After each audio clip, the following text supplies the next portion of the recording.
What's up, everybody? This is Mr. 100K a day, and today we're going to be talking about your boy Grant Holloway in this episode of The Biggest Hater in Track and Field.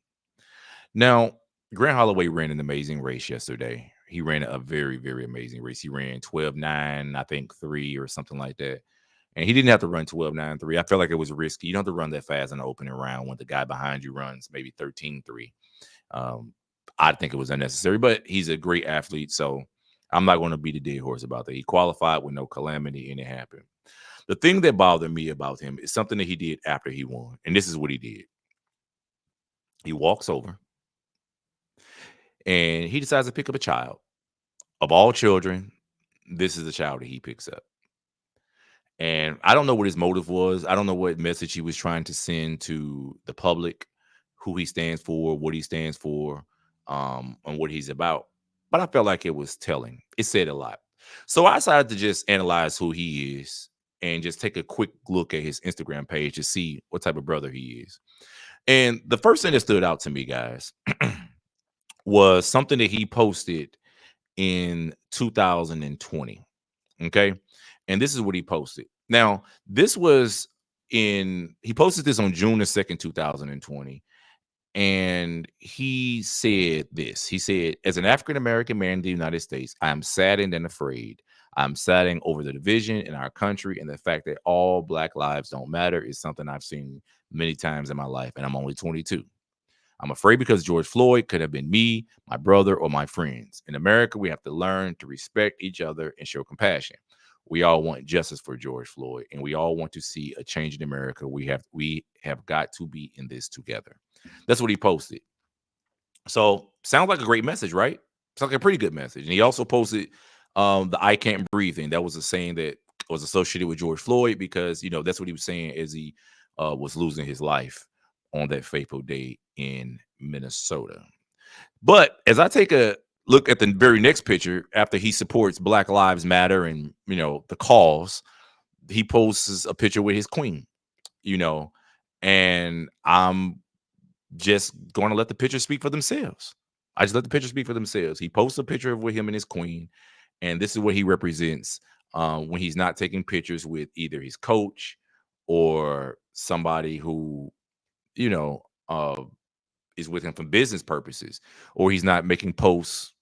I don't know why he made this post, but it did ring a bell, and I'm gonna tell you what that bell rang a few minutes. But if we continue to look at his pictures, and I continue to analyze exactly who he has in his circle, a very, very, very clear picture was painted with this guy who claims he supports Black Lives Matter and is down for the cause. And this is the picture that was painted. In his personal life, you know, he has a certain group of friends. In his business life and for professional reasons, when it comes to sports, he has another group of friends.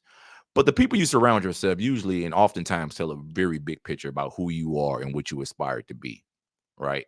And how you operate and how you think. And these are the people who are constantly around him, whether it's his coach or somebody, his friends, another friend, somebody else, maybe a teammate, his girlfriend, wife, the person you lay down with, the person you're probably going to have a family with, the person you've been with for years. This is who Grant Holloway is in the end. But of course, he also says he can't breathe and he supports Black Lives Matter. So, is this the type of brother I feel like I can trust? That's what we need to ask ourselves. Can we trust him to win the 110-meter hurdles and represent the cause the way he claims to, be representing the clause? I'm sorry, the cause. I don't know why I'm saying clause. I apologize for that, ladies and gentlemen.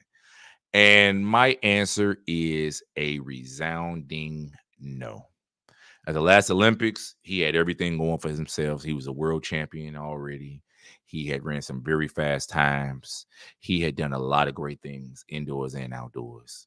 And he let the guy from Jamaica come and then basically kick his butt in the most important moment of his life. The most important moment of his life. So now that I see who he associates himself with, now that I see the type of people he has around him, now I see who he dates, now that I see the type of friends he keeps in his circle, like I've said, a very, very, very clear picture. is painted. And I think we've seen where exactly where he stands. You know, I'm not going to go into too much detail, but I'm gonna let you guys make your own inferences based upon the facts. That's all. You guys can make your own inferences based upon the facts. And of course, like I said, he went to the Olympics after all those great accolades, and you know, he loses the gold medal, which I thought was probably karma, for what he really is and what he represents.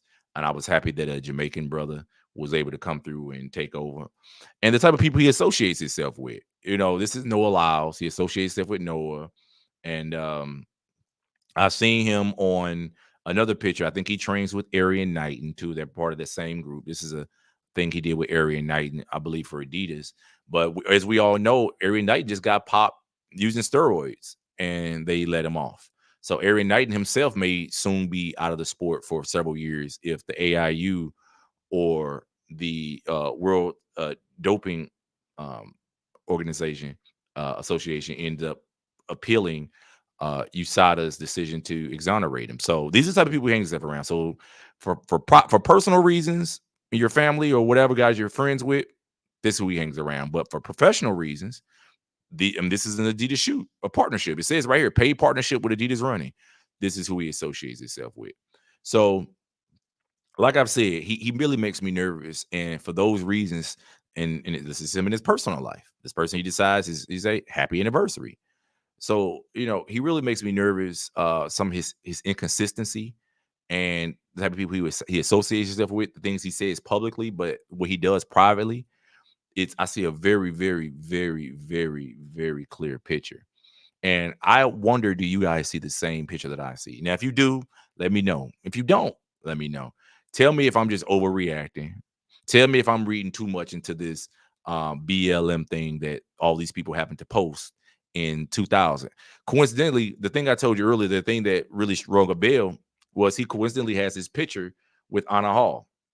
And I recently did a video on Anna Hall also because around the same time when he posted the same picture and the message about BLM and all these things, that was around the same time that Anna Hall made her post about being a black woman and all these things. But I did the analysis on her, and we got a chance to see exactly how being a black woman affects her and how it's running in her personal life. So this is him with her. This is him with Anna Hall, and this is him with his wife. So based on everything I've seen, yes, I do not want him to make the team.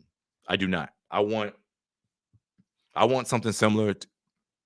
I want something similar to what happened to Dan O'Brien to happen to him, and that was Dan O'Brien flamed out in 1992, even though he was clearly the best decathlete that was in the world at that point. So, and if Grant Holloway does make the team, which I don't want to happen, I'm praying that he doesn't.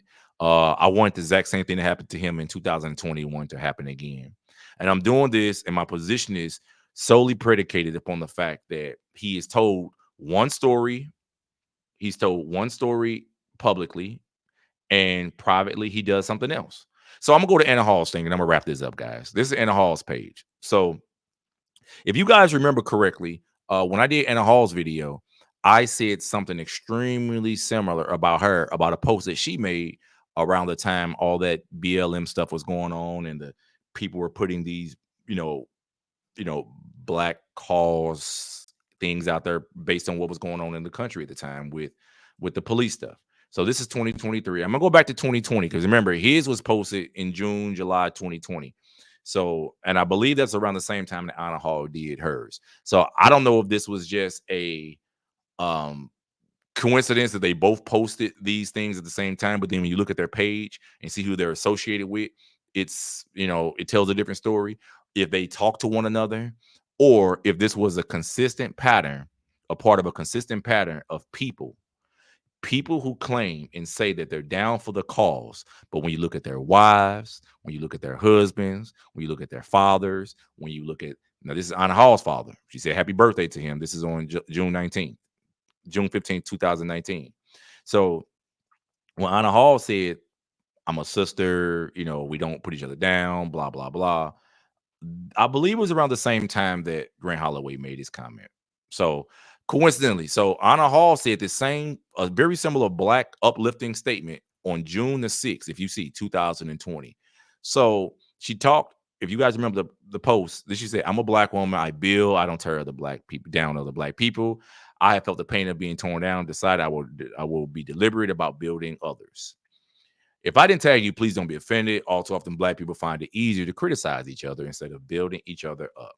With all the negativity going on around, let's do something positive. Upload a picture of yourself and tag as many beautiful people and do the same. Let's build ourselves up instead of turning each other down. Being mixed can be complicated, but I wouldn't trade it for anything. Not being white enough for the white crowd, not being black enough for the black crowd was confusing at times. In history class, I learned the one drop rule: any bit of black genes and you're black. But then I get told many times I'm not really black because I acted white. So I didn't count. It was hard to be denied half of who I am by friends, acquaintances, and many others. But now I know that black is powerful, black is beautiful, and I love the black in me. Black lives matter. Hmm. Tell me what you guys think. Did they coordinate this statement together? Back in 2020? Was it just a coincidence that two people who represent what they represent online and in their personal lives just happened to put out similar statements around the same time? Around the same time. And not only they put out similar statements, their actions, like I said, in their personal life reflect something different. Their actions in their personal life reflect something different. Out of all the black talk that these guys make, when you see who they are in their personal life and their professional life, of course, Anna Hall, guess who she surrounds herself with in her professional life? Does she surround herself with dark skinned people in her professional life? Does she? Only person I saw dark skinned she associated with herself with in her professional life was who? Olympic greats. Like who? Jackie Joyner Kersey. When you see her, she's with a dark skinned person, but they're an Olympic great, top of the line, world record holder, something amazing. But in her private life, look who she runs to after she wins a race: her black mom and her dad. So I'm not saying what this represents. I'm just saying that this is what we see in her personal life, and this is who she's with in her professional life. She's all over Jackie Joyner. And of course, she brings a certified real sister from East St. Louis to support her and to really validate her in her in a public way. So I'm gonna let y'all make a decision on what this represents. And if y'all see a correlation between these two things and the dates and the people they associate with and all this other stuff, because I think it's weird. I think it's weird. I think, it's funny. So let me know what y'all think in the comments. This is another episode of The Biggest Hater in Track and Field. I hope you guys enjoyed it.